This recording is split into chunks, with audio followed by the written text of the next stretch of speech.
With hundreds of mounts in Warcraft's disposal, it's bound to have a few that never have actually seen the light of day. They may have existed for a brief moment on the PTR or beta version of expansion, but were never properly introduced into live and eventually were forgotten. In today's video, we're going to be going over some of these unreleased mounts. Starting us off at number 10, we have the Red and Blue Mechanostriders. This mount is incredibly standard and is simply another one of the various recolors of the original vanilla gnome mounts. It was added all the way back vanilla, having two different color schemes than the usual singular one. Its reasons for being removed entirely are completely unknown, as are many of the other various mounts on this list as a whole. Its appearance is literally never used anywhere in WoW, with only a single exception of the rare NPC, Optimo, which spawns in lock mode on. Optimo drops an assortment of various gray items that relate to engineering, and sometimes rare green items like any other mob in the open world. So even with it being the only implementation of this color scheme, the rare does not reward the mount. It's possible the mount wasn't added because it broke off from the usual colors Blizzard had stated to use for their original mounts. When you look at the Mechanostriders that share its model, you have mostly blue, green, red, and even an unpainted version of the mount. Perhaps with the Red and Blue Mechanostrider, Blizzard assumed players might get confused, or thought it would be easier for future mounts to have a singular theme rather than multiple. It also was red and blue, which are the primary colors of Horde and Alliance. So maybe this was also a consideration on Blizzard. Interestingly, there was a very subtle variant of this mount that existed in the WoW database called TestVar01. The only difference from it and the original red and blue is some very light shading and some very tough to spot locations. So images of it are almost impossible to discern from one another. And at number 9, we have a tie between two mounts, the Pilfered Gearglider and Silver Gearglider. These two mounts were implemented into WoW's database in patch 9.1.5 of Shadowlands, and were a recolor of the Cartel Masters and Tazavesh's Geargliders. The Cartel Master's Gearglider is farmed from the end boss of the Tazavesh Mega Dungeon, Solia, on Heroic mode or above. It followed the same generic rules of many end dungeon boss mount drops, and is speculated at around 1% drop chance. For the regular Tazavesh Gearglider, you had to complete the hard mode version of the dungeon, which essentially increases the damage and health of every single boss, while also adding new mechanics to ensure it feels harder. Completing the entire dungeon on hard mode would just give it to you. For the Pilfered Gearglider, the flavored text it once had implies you maybe had to solve a special puzzle or steal it in a certain method. It reads, "Theft is not a crime in Tazavesh, it's more of a way of life." So maybe there were some different plans Blizzard had for Tazavesh originally, like turning it into a completely new zone for players rather than just a dungeon. The Silver Gearglider reads, a more expected version of your typical glider, owned by cartel higher-ups, possibly implying it was actually a reputation reward before anything else. The idea of Tazavesh instead being an entire zone is only supported really by these two mounts, and it seems unlikely we'll ever actually see that being implemented, so they get number 9 for being pretty speculative, but no higher for their general boring look. And at number 8, we have the Swift Dawnsaber. This mount was added back in vanilla with the original epic mounts, similar to the Red and Blue Mechanostriders. The difference with this mount, however, is it is the only armored saber recolor that was never used in the future, even to this day. It doesn't fall off from the color scheme of the other mini saber mounts, so it's strange that Blizzard decided to never use this model. It's especially strange when you consider the trajectory of the mounts has completely changed and there's no real theme based on your character's race and class anymore, and the mount you choose is more of a prestige to a certain activity. An example of this is with the Shackled Urzel mount, which in Modern Legion absolutely showed you were some of the best raiders in Antorus, the Burning Throne. It was either that, or you had a lot of gold and bought it from a really stacked guild. And at number 7, we have the Blue Skeletal Warhorse and the Red Gold Skeletal Warhorse. These mounts also were added in Vanilla WoW, and are a recolor of the various epic mounts given to undead characters. While they are not as visually striking as any of the other epic mounts rewarded to the Forsaken, they are, however, the very mounts of 2 of the original 4 horsemen from Naxxramas in Vanilla WoW. Their mounts were actually added to the game and had a flavor text that followed, implying there was an intended method to have the horsemen's mounts. The Blue Warhorse originally belonged to Lady Blamu, and the Red Gold Warhorse was High Lord Morgrin's, also known as the Ashbringer, or just the guy who drops the corrupted Ashbringer. The mount spell for the Blue Warhorse specifically existed for a very long time, before WoW was even completed. But players would unfortunately never have a method to obtain it or find it on the live files. The Blue Horse's flavor text reads, a rare sight. Most disappeared once Baron Rivendare ruled in Stratholme. As many people know, Baron Rivendare is the final boss of Stratholme and would drop his steed at a very low drop rate for anyone that kills him. When you compare his steed to the Blue Warhorse, you can barely tell the difference at first, mostly because of the low resolution, but you find the most striking differences in the saddles of these two. Perhaps it was the reason that Blizzard didn't add the Blue Warhorse, because it looked too much like Baron Rivendare's and therefore could get confused for which one was the rare drop, and the other the typical vendor mount. We'll never really know unless Blizzard decides to add the mount in someday. And at number 6, we have the Brewfest Riding Kodo. This mount was added with the original rendition of the Brewfest event. It uses nearly the exact same skin as the Great Brewfest Kodo, but instead on the basic riding version of the Kodo mounts Tauren players can use. It was very likely intended for Horde players to be the counterpart of the Brewfest Ram. The Ram mount was a similar scenario as the Kodo and used the basic version of the Ram mount for Dwarf players. The large difference here, though, is that the Brewfest Ram was actually added into WoW for a very short duration before being removed again. It was only available during the Brewfest of 2007, and completing quests relating to the event would earn you tickets. You could then turn in these quests for honorary brewer hand stamps that sent off on quests to let you purchase a Brewfest mount. Though in 2008, the event was changed and the hand stamps were completely removed, meaning the only way to purchase the mount was to have held onto the hand stamp from the previous year, or still having it. So basically, just apply all of this to the Brewfest Riding Kodo on Horde characters instead, and you would have gotten it, at least in theory. Like mentioned earlier, this mount was never implemented, but was found in the files when Brewfest was around, and actually continues to exist very hidden in the game. The reason for such, however, is completely unknown. And at number 5, we have the Onyx War Hyena. This mount was originally meant to be added during the Battle for Azeroth expansion, but sadly never made it from the database. It was completely removed and no trace of it was found shortly before the release of Shadowlands with no reason given. Its flavor text reads that it was originally from Vol'dun.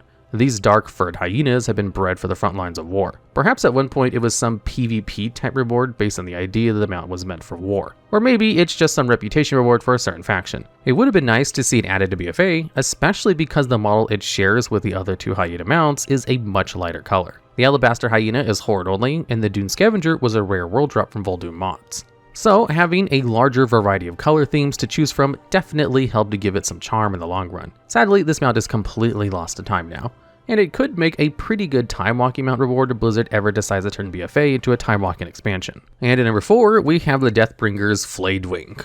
This mount was originally found in the alpha and beta stages of the Shadowlands expansion. It was originally a reward for a massive world PvP meta achievement for Shadowlands called Deathbringer. Its flavor text would say, "The only thing to fear more than the Deathbringer's Flayedwing is the Deathbringer commanding its movements." The achievement that was going to be added would also reward you with the Deathbringer title.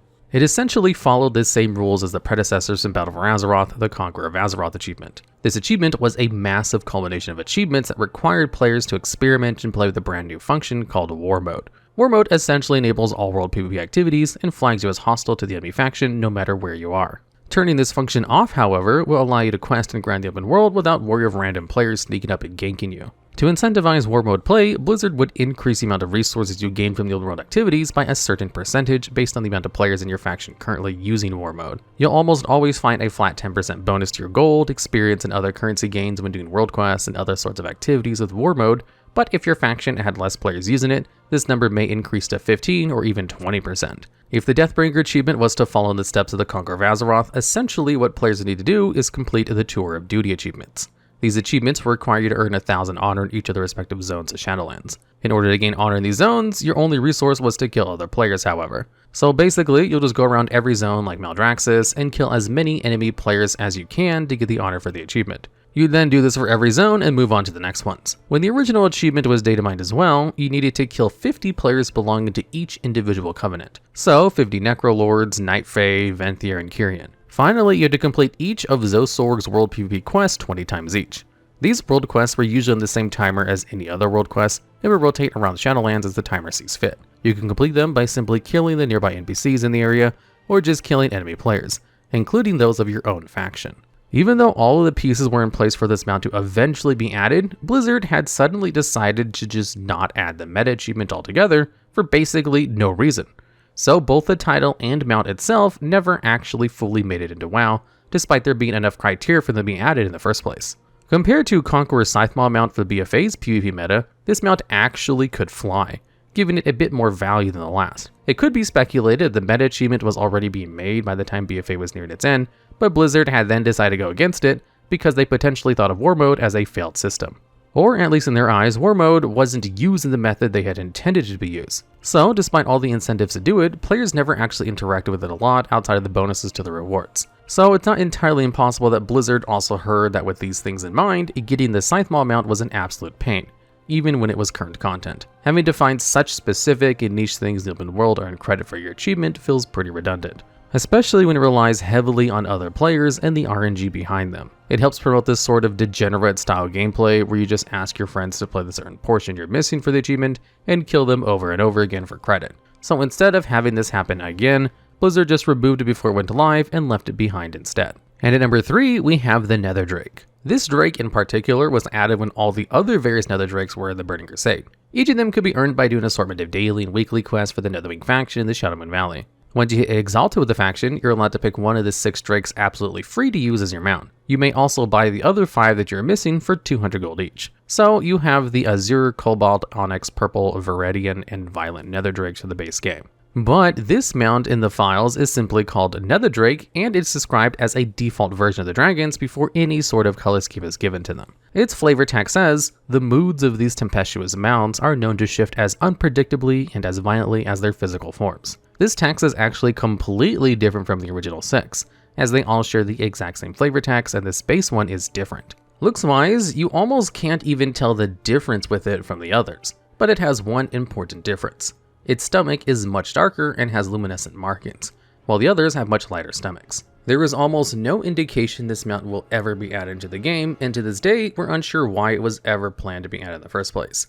It is, however, used by many NPCs in the game, including the Nether Scion, meaning Blizzard does still know of its existence as the game continues on. You really can't tell the difference with this mount unless you really look, so it's not a big deal if it never gets added in, but for collectors, it would serve as a nice +1 to their massive collection heaps. And at number 2, we have the Honeyback Hivemother and the Honeyback drone mounts. These 2 massive bee mounts were found near the start of the BFA expansion, alongside the themes of beekeeping in the Stormsong Valley. As players may have discovered during their journey in the valley, the Tide Sages and Kulturans of the land have a culture of beekeeping that they take very seriously.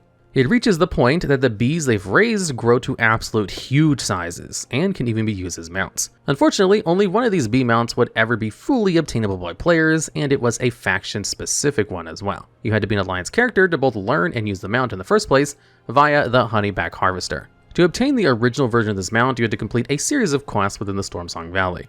Once you unlock the Honeyback Hive Reputation faction, most of your time will then consist of collecting items like Thin Jelly and killing the Honey Smasher rare daily. There are also Honeyback Harvester Assault events which randomly appear on your map that players will engage in. Doing so will force you to defend yourself against multiple waves of enemies, and the higher the wave, the more jelly you receive as thanks from the bees. You can then turn in all this jelly to the Hivemother faction and receive your reputation. There's also the option to purchase all the jelly you need off the auction house to speed up your grind, but this can be pretty costly depending on your server. Once you max out your reputation, you are then rewarded with the original Honeyback Harvester mount and can use it as you wish. Now, the Honeyback Hivemother actually uses the model of, well, the Hivemother you would speak to during your reputation grind. It's unknown if this was going to be reward, or perhaps you'd have a choice between it, the Harvester, and the Honeyback drone mounts when you complete the reputation grind similar to the Nether Drakes. Maybe Blizzard intended you could have a choice and could maybe perform some extra activities relating to the reputation to collect them all if you wish, as these are the only bee mounts in the game. The Hivemother and drone are also not Alliance only, according to the files, meaning that they may have been considered to be the Horde only versions of the Honeyback Harvester, but Blizzard decided to instead make the reputation as a whole Alliance exclusive. No one knows for sure, but hopefully Blizzard considers adding these mounts in for both factions to share in the future.